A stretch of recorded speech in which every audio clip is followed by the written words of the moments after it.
Just to tell you a little bit about who we are, as Malcolm said, I'm Michael Harlow. I'm acting chair of the Campaign for Social Science. Until 2009, I was Vice-Chancellor of the University of Salford, and before that I was Dean of Social Sciences and then Pro-Vice-Chancellor at the University of Essex. Caredwyn Roberts is a Senior Research Officer in Social Policy at the University of Oxford. She's on the board of our campaign, and she was also chair of the Social Research Association. Well, you've all got a copy of our annual report, which has just been published, and you won't have had a chance to read it yet, but please do take it away and have a look at it. In it, you'll find details of the aims of the campaign, who's involved in running it, what we're doing, and who the campaign's main supporters are. The supporters of the campaign include a growing number of universities, and more have joined up since the report went to print, all the main social science publishers, over 20 learned societies in the social sciences, and we're delighted recently the Joseph Rowntree Trust has also decided to give us support as well. I don't want to spend time going through all of this in detail, but we'll be happy to answer questions on any of it later on. Instead, I just want to outline the reasons why we think the campaign's necessary and touch on a little bit of what we're doing. Then Caredwyn will add a very few brief comments on particular aspects of our work. But as I say, we want to leave enough time for a Q&A session. The campaign aims to raise the profile of social science to the public in the media and Parliament. It was launched in the House of Lords just over a couple of years ago, and this is one of a series of sessions we've been holding at universities up and down the country to introduce the campaign to our colleagues in the social sciences, to seek your views on what the key issues are and how we should shape the campaign, and seek your continuing support for the work we've now started. So we do really want to hear from you. Well, I've said that the campaign aims to raise the profile of social science to the public, but the fact that we need to do so seems odd given that the news media is full of raw material for social science. I could go through the BBC News webpage today and pick out half a dozen stories that are linked to issues that are social scientific issues. So there's lots of raw material for social science, and the media frequently engages social scientists in helping journalists to make sense of it all.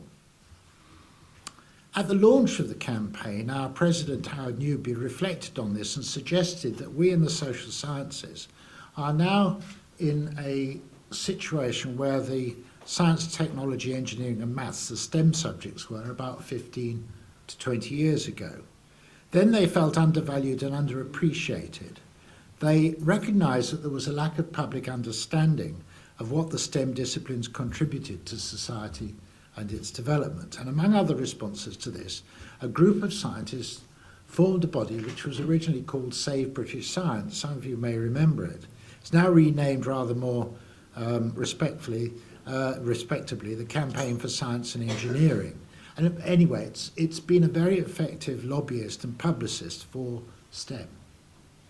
Through a sustained effort to promote public understanding, not just relying on political and private lobbying, although doing that as well, the STEM scientists and the learned societies which represent them have fostered not only a higher public understanding of science, but have raised the esteem with which these disciplines are viewed, notably, though not only, in regard to their contribution to the new knowledge economy. As Howard Newby commented, of course, the new knowledge economy doesn't only depend on STEM subjects. It also requires qualities of innovation, creativity and enterprise across all disciplines, and we need to continue to produce generations of social science researchers and graduates who can contribute to the wider knowledge economy in terms of management, design, social impact, social change, understanding the social underpinnings of new technology, new markets, and so on and so forth. Now, this is, of course, just one example of the case to be made for the social sciences, albeit the one that probably has the most resonance with government in these times, i.e. the link between research and the economy. One aspect of the relatively low profile that the the social sciences have in public is its low profile in government, or their low profile in government. Central government is a major commissioner and user of social research, but nowhere currently does social science in government come together functionally in any holistic way. And in particular, there's a lack of a social science presence at the most senior levels in government. The comparison with the position of the natural sciences and engineering is instructive. There are about 20 chief departmental scientific advisors with particular briefs for advising their departments and ministers on policy development, analysis, and the scientific evidence base. Most of these individuals have a background in the physical life and medical sciences, and on top of that there is of course also the government chief scientific advisor who heads the government office for science and advises the Prime Minister directly. There is no such representation of the social sciences in government at that senior level.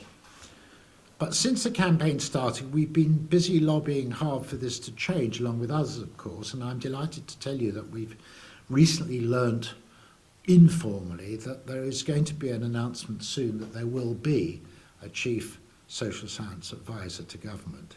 And I'm pretty certain this wouldn't have happened without the lobbying, which included things like appearances before the House of Lords Science and Technology Committee and so on, the lobbying that's gone on.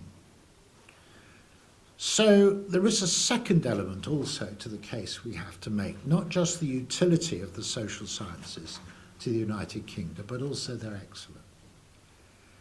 In relation to research, I'll just refer to a recent detailed survey of the UK's international ranking. The report was issued by BIS, the Department of Business, Innovation and Skills, and it's called the International Comparative Performance of the UK Research Base 2011, and you can look at it on the BIS website if you're interested. This confirms the UK's strength in the social sciences is second only to the USA, and that in the past decade this strength has been growing. The report also contains an innovative analysis of national research that complements the citation-based analyses that the main report's based on. This creates a visual research map of the distinctive research strengths of a country that focuses on interdisciplinary outputs. For the UK, this identifies over 400 specific areas of research in which the UK is very strong by international standards. And it shows that the UK has particular clusters of excellence in the medical health sciences, the humanities, and the social sciences. This strength in research has wider implications too, for it feeds through into higher quality scholarship and teaching at both undergraduate and postgraduate levels, and our ability to sustain the innovative application of social science in the community and in the public and private sectors of the economy. That relates to a point that Malcolm was raising. So a principal aim of the campaign is to support and sustain the social sciences across the whole of higher education. So, the campaign is therefore about ensuring the public, the media and decision makers increasingly come to recognise the relevance and excellence of UK social science. And I'd just like to finish by telling you one or two of the concrete things that we're doing. But firstly, just to talk about the progress of the campaign itself, in the 2 years since we started, we've raised something over £300,000. That compares with the Campaign for Science and Engineering, which is supported by donations to the tune of about £250,000 a year. So we've got some way to go to develop as adequately a funded campaign as we want, but nevertheless I think that's a pretty impressive start, particularly in the middle of a recession and when universities and everyone else is facing a great deal of uncertainty. So what have we done with the money? Well, we've appointed a part-time press officer, Tony Truman, who's sitting there in the front row, and also a policy officer to develop our links with media, parliament and government. We've established developing relations with ESRC, BIS, the Government Office for Science and the relevant parliamentary select committees. We also have links with the British Academy through our membership of something called the Strategic Forum for the Social Sciences, which is chaired by the BA, which brings us together with government social science, and the main non-governmental social science funders such as Nuffield, Leverhulme, Rowntree and so on. As I've already mentioned, we've been lobbying for the appointment of a chief social scientist. We're discussing with ESRC and BIS how we can best make a useful input into the work they're doing in the run-up to the new public expenditure review, where we will have to argue very strongly the case for social science. We'll probably have to argue it more strongly even than last time round. We're also surveying social science faculties across the country to monitor the effects of the current changes in higher education on student numbers in the social sciences at undergraduate and postgraduate levels. We've been a leader in campaigning over the over-hasty and potentially damaging effects of the way in which the government adopted the recommendations of the Finch report on open access publication last year. And recently this pressure has resulted in at least a partial modification of the plans, but there's still a long way to go with this issue before the particular concerns with the social sciences, and for that matter with the humanities, are fully recognised. We intend to continue our survey of the effects of current changes on higher education recruitment. Well, one of the things we want to concentrate on over the next few years is also the impact that the changes at the undergraduate level are having on postgraduate recruitment. Among other work in Parliament, we're trying to influence the agenda of select committees and submitting evidence to them. And I can go into more details of that later. But I'm going to stop now. I think that gives you at least a flavour of what we're trying to achieve in broad terms with the campaign and some of the specific things we're working on.